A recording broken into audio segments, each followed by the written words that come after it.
Alright, hello everyone, and thank you for tuning in once again to the Black Box Podcast. BBOR, Black Box Online Radio, coming to you from West Virginia. Now, a couple months ago, I talked about the murder of Alan Berg on this channel, and that is something that was connected to some other major events that were going on at the tail end of the 20th century.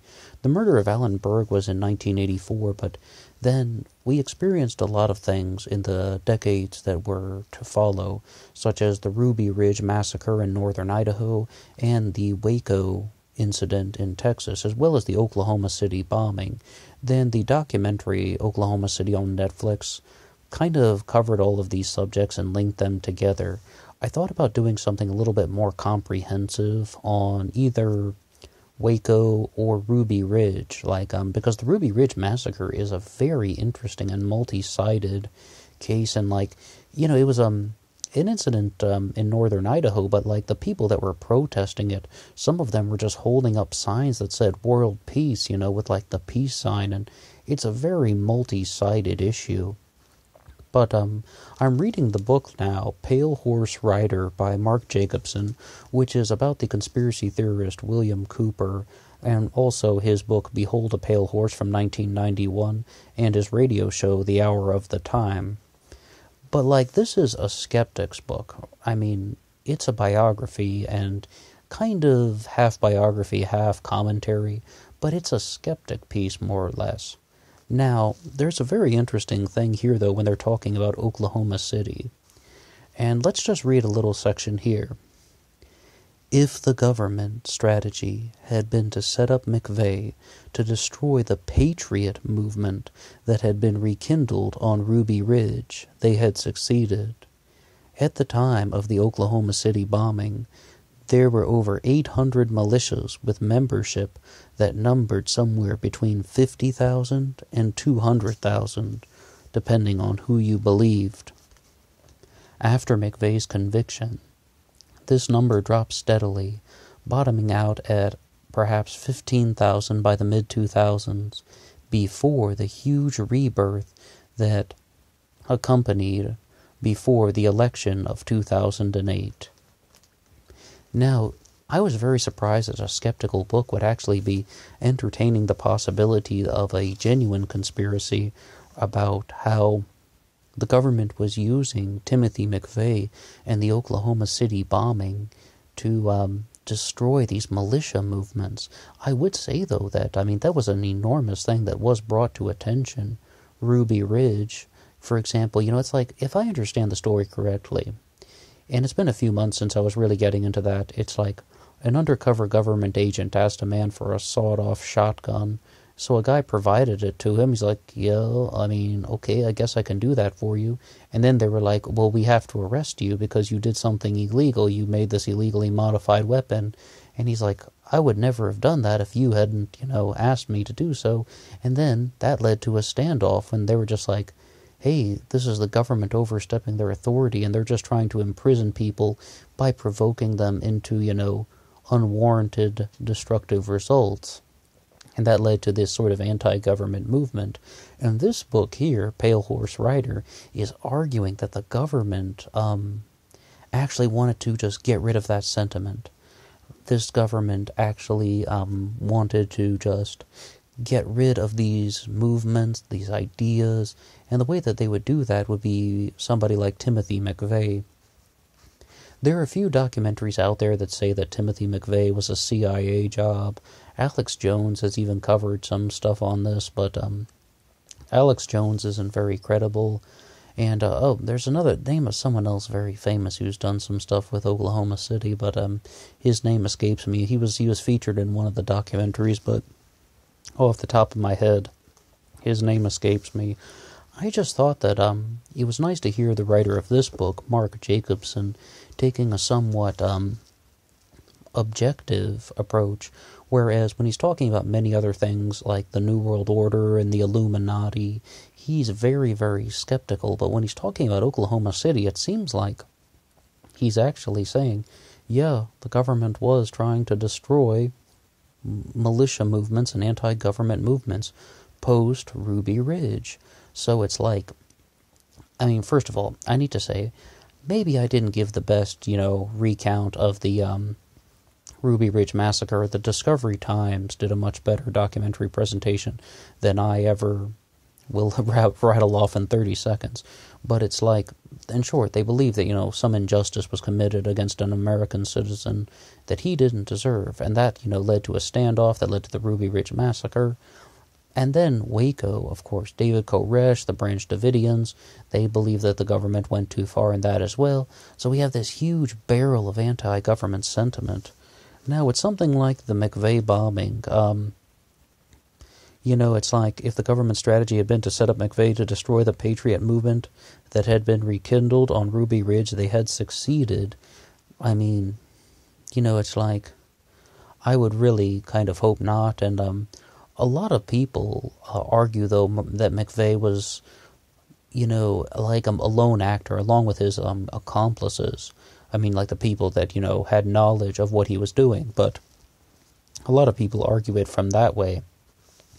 But what I would say that is very fascinating is to see that sometimes we have this sort of part of the conspiracy spectrum. Remember, conspiracy theories are not like single ideas. They are a spectrum of ideas.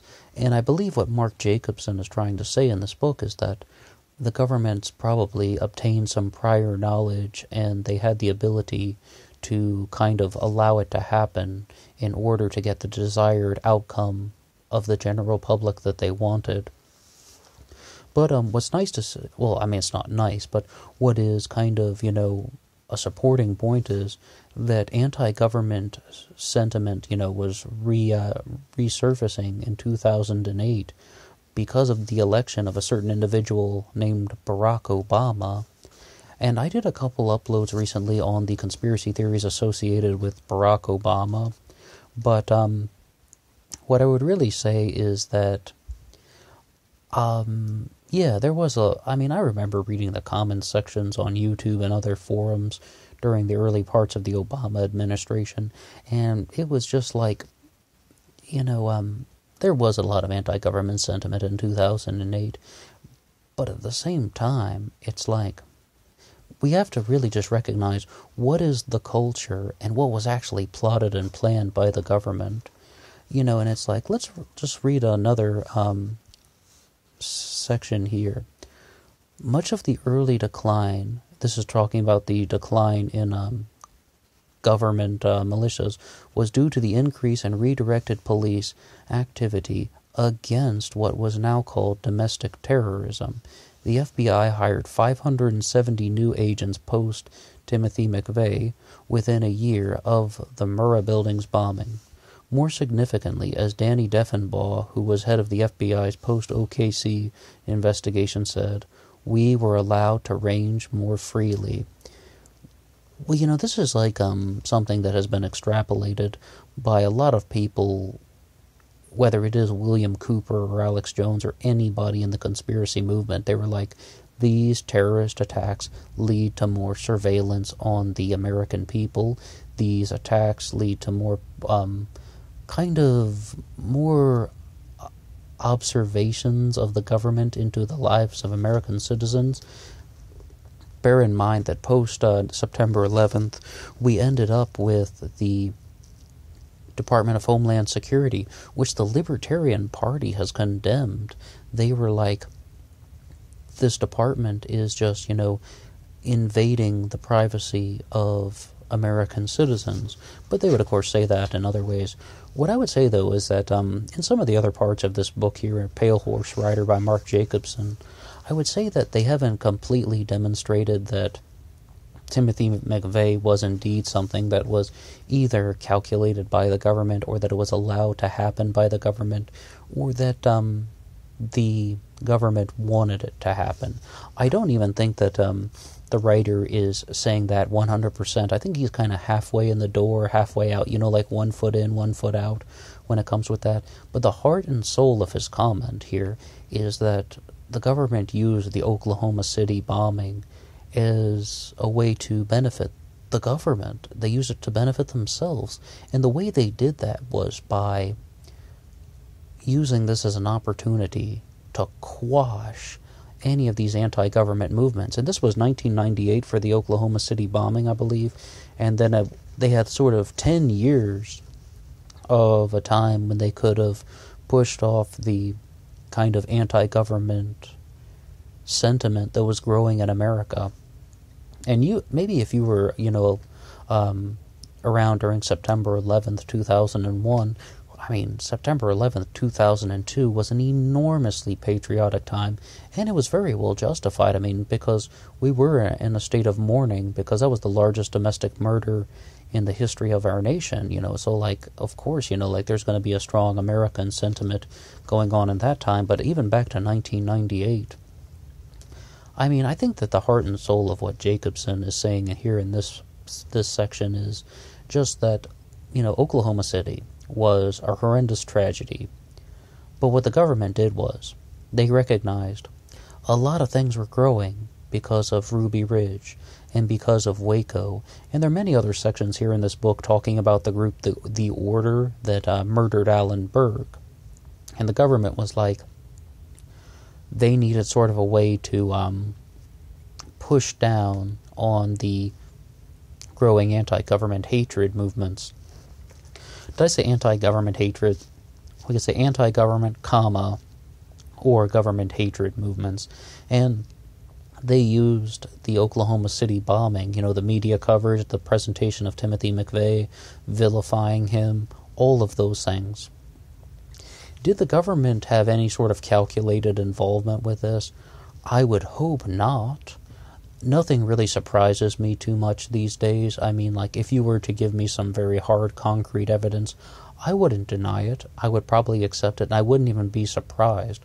But at the same time, we do have to always approach conspiracy theories with an sort of double-sided take on the subject, when we have to recognize that a lot of what they're saying is unproven. Notice that they're called conspiracy theories, not conspiracy facts. And that's true. That is genuinely true. It's like, and even if there is, the government is using the Timothy McVeigh bombing to benefit themselves. We're talking about the people in the government. A government's not a person, but the people who are in the government are using this tragedy to benefit their own power grab. That doesn't necessarily mean that they are the kind of calculators behind the whole thing.